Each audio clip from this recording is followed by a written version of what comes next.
What's up, guys? It's your boy Chrysalis here, about to give y'all a little bit of a niche video this time around. We're going to be talking about A24's distribution when it comes to film. If you're wondering who A24 are, one, why did you click this video? And two, have you been living under a rock? Because clearly you have not been watching movies lately. A24 are a production and distribution company that handles film, but they also handle TV shows too. A lot of really good movies have been released under the A24 belt. They did movies like Everything Ever All at Once, The Lighthouse, Hereditary, Priscilla, The Florida Project. The list goes on and on and on. As many movies have came out under the A24 name, as many good movies have came out in the A24 name, they have their fair share of criticism, specifically with how they distribute their films. Maybe not all of them, just what feels like a select few that I will get to as the video goes on. So without further ado, I'm just going to get straight into it. I'm going to be ranking each of these videos from my personal experience as to whether or not I've seen them or not from a 1 to 5 scale.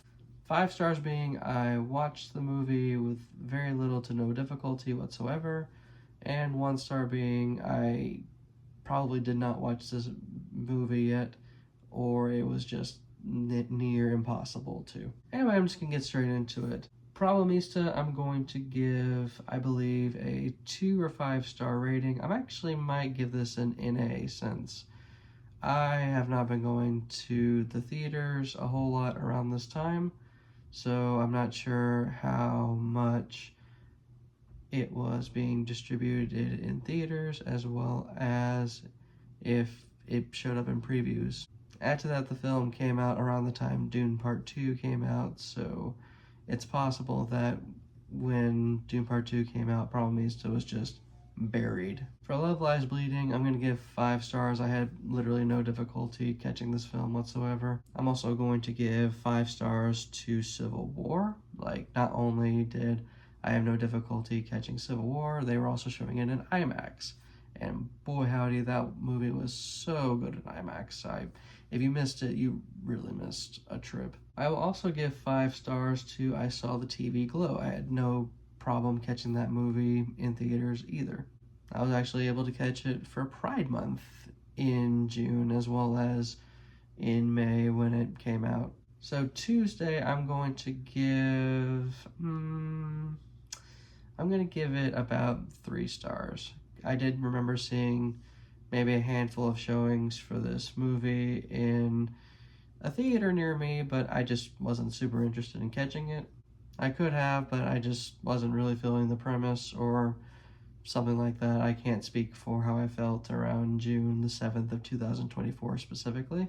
But I did remember there weren't that many showtimes for the movie. It just kind of appeared and then poof, gone. Janet Planet, I'm actually going to give 1 star simply because I didn't see any ads for it in previews, and I definitely didn't really see any showtimes for it, period.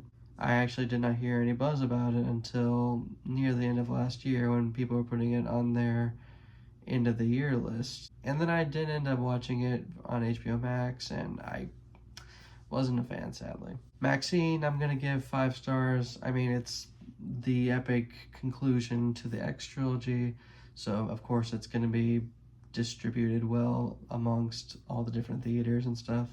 Sing Sing, I'm actually going to give 2 stars because I was technically able to catch it, but I did not catch it because it felt like that there were only showings in Atlanta, and getting to Atlanta is kind of a pain in the ass sometimes, especially during the times when they were showing showtimes for it, specifically weekdays around 4 or 7 p.m. Though they will be showing it again come the 17th of January.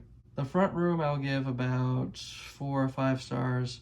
I remembered seeing showtimes for it at a theater near me, but I just wasn't very interested in catching it. A Different Man, I'm actually going to give 2 or 3 stars out of 5. I was able to catch it at one point in time, but let me tell you why I didn't. that was the same weekend The Outrun came out in a completely different theater. So Fork in the Road, I could have saw A Different Man at my usual theater, or I could have watched The Outrun at a theater about maybe like a little further ways. But I was more interested in The Outrun, so I caught it, thinking to myself, okay, well, if they're showing showtimes for A Different Man now, they should be still showing them Monday. And then come Monday, when I was looking at showtimes, it was gone, like vanished. We Live in Time, I'm gonna give about 4 or 5 stars. I think I had like a limited showtimes at the time, but when it came out, it really came out. Heretic, I'm gonna give 5 stars, since not only was it showing everywhere, it was also showing in Dolby Atmos, so yeah. Queer, I'm gonna say 3 stars, because it had a select theater release for a little bit, and then eventually around the weekend Y2K released, which I'm going to get to. They did show Queer at a theater in Atlanta that I was planning on going to because I wanted to catch Night Bitch as well. Searchlight is not out of the doghouse when it comes to Night Bitch, by the way. I didn't even mean for that to be a pun. Like, as a brief aside, Night Bitch got done way dirty. Way dirty. But yeah, after I caught Queer in Atlanta, they started showing Queer in a theater closer to me, so I caught it a second time. Y2K, 5 stars, like, no difficulty catching this at all. I actually double featured Queer and Y2K the second time I caught Queer, so yeah, like, 5 stars for Y2K. Babygirl, I will also give 5 stars. I mean, it's Nicole Kidman. You're going to be able to catch a movie with Nicole Kidman in it, especially at an AMC, so 5 stars. And finally, The Brutalist, which is the reason I made this video. The Brutalist gets 1 star out of 5. To this day, I do not know personally an individual that has seen this movie. I'm not friends with anybody that live in New York City or Los Angeles, so yeah, I don't know anybody that's seen this movie. I've seen like comments from people that have seen this movie, but I'm convinced that it's still not out. That's how badly distributed it was. But I will be seeing it on the 17th though, roughly the weekend that Sing Sing should also be showing in theaters again, as well as the weekend that A Different Man will be on HBO Max. So it's going to be a very A24 weekend next weekend. But yeah, that covers all of A24's releases for 2024 in terms of distribution. What do I think of this strategy? I can see the validity behind doing so. Because back in 2023, there was a movie called The Zone of Interest that had a very limited showing. Mind you, I don't know how you market a Holocaust movie, but they were definitely dead set on making sure not very many people were able to see it until during the awards season.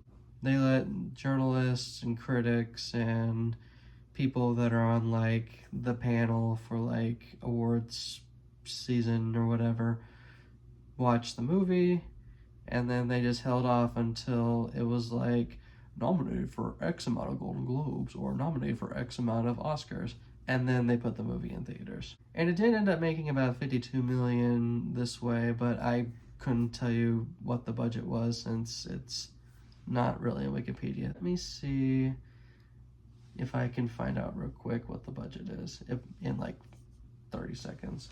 Yeah, even Google doesn't really know what the budget for The Zone of Interest was, so I'll have to do some more digging and maybe I'll mention it in a future video. But still, 52 million from a Holocaust movie is pretty impressive. But again, it was only piggybacking off of the fact that it was award season. And now they're doing the same with The Brutalist, and The Brutalist is probably going to make bank. It had a budget of less than like 10 million, so it's going to do extremely well when people are actually able to see it. Do I personally agree with this strategy? It's kind of hard to argue against it when it technically works. But I can also think of the other side of the coin where a lot of movies last year, like say Nosferatu, had marketing out the ass, and then when it came out in the holiday season, it ended up making its whole budget back within a week. It had a budget of 50 million bucks. 50 million, and it made it all back in 1 week. Which, again, easier to market a vampire movie than it is a Holocaust movie, or a movie that takes place around the Holocaust and it's kind of themed in such a way. But even then, you can still distribute a movie better or market a movie better. But that's just my humble opinion. I definitely welcome any differing opinions or opinions similar to mine in the comments section below. And while you're there, please hit like and subscribe if you really enjoyed this content. I sound like a robot. Yeah, that's about it. Did you catch any of these movies that came out last year? And if you did you have to travel an hour to get to them? Or were you able to see them with no problem at all? This is your boy Chrysalis here, signing off.